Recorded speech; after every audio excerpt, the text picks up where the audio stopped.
April 22nd, 5 years of preparation, the New York World's Fair opens its doors with pomp and pageantry and the blare of bands.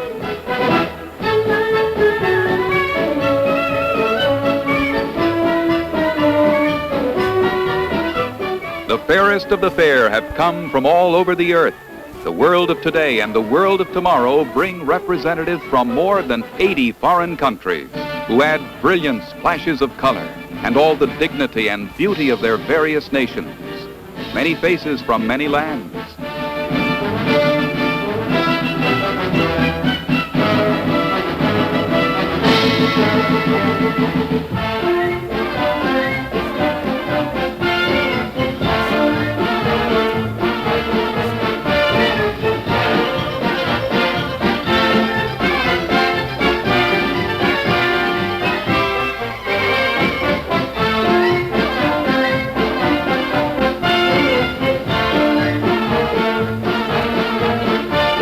Americans from north, south, east, and west represent our country's past and future.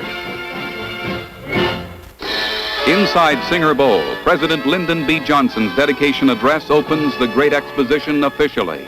The fair, he declares, represents the capacity and genius of man.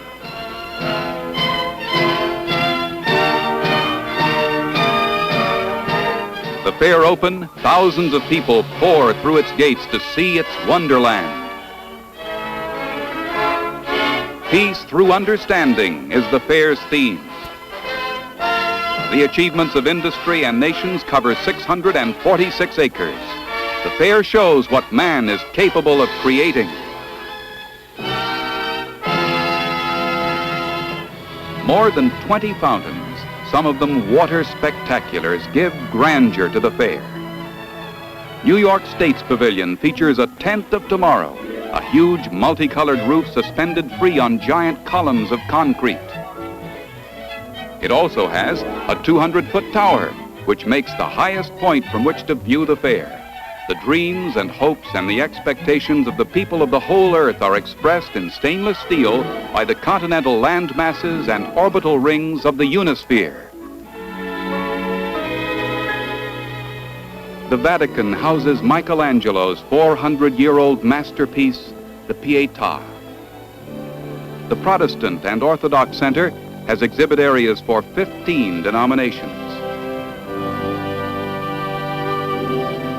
The Mormons have built a 120-foot replica of their Salt Lake City tabernacle.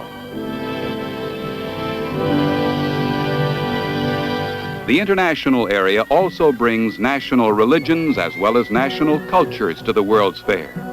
Thailand has sent a golden Buddhist temple, the Mandap of Saraburi from near Bangkok.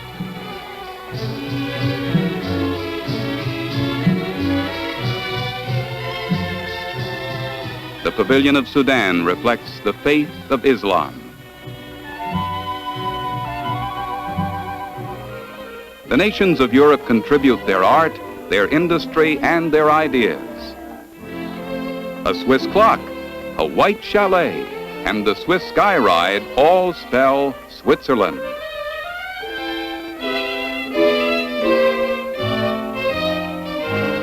The nations of the Middle East have sent priceless treasures from ages past.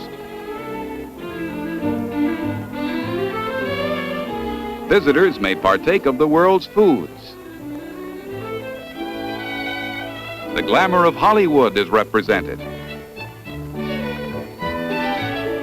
The exotic flavor of the Orient surrounds the Japanese Pavilion, one of the largest of the foreign entries at the fair. How's this for the womanly art of self-defense?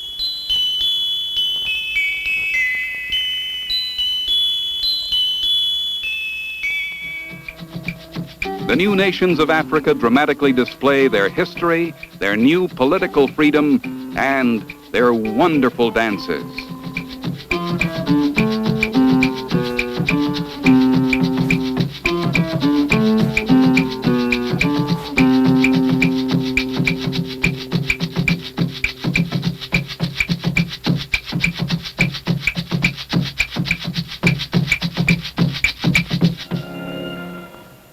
Court of Nations and the Unisphere stands the Federal Pavilion of the United States government. The late President John F. Kennedy presided at its groundbreaking a few months before his death and proclaimed its theme to be Challenge to Greatness. Space Park includes actual rockets, a Gemini capsule, and a Saturn booster, the machines that will take men to the moon and beyond, and those that helped him toward the threshold of space. The world in the World's Fair means dozens of foreign exhibits spanning history, culture, and art, like that of Pakistan. The brilliant colors of Hong Kong. The Far Eastern architecture of China.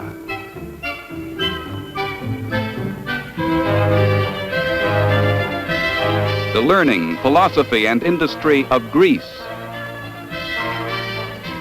The handicrafts, textiles, and wood carvings of the Philippines. The world has sent some of its loveliest young ladies to the New York World's Fair.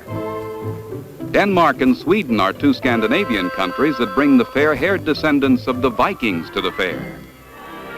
American industry and ingenuity are represented too. The travel and transportation industries occupy an entire area by themselves. Be it heliport, car, or train, if it's motorized or runs on wheels, it's here.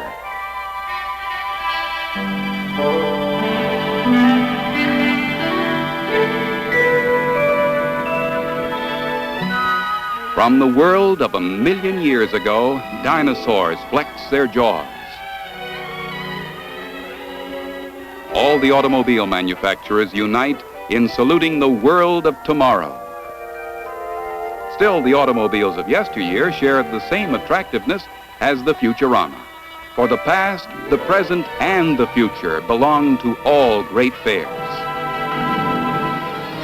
When evening comes to the great exposition, so does the spell of magic.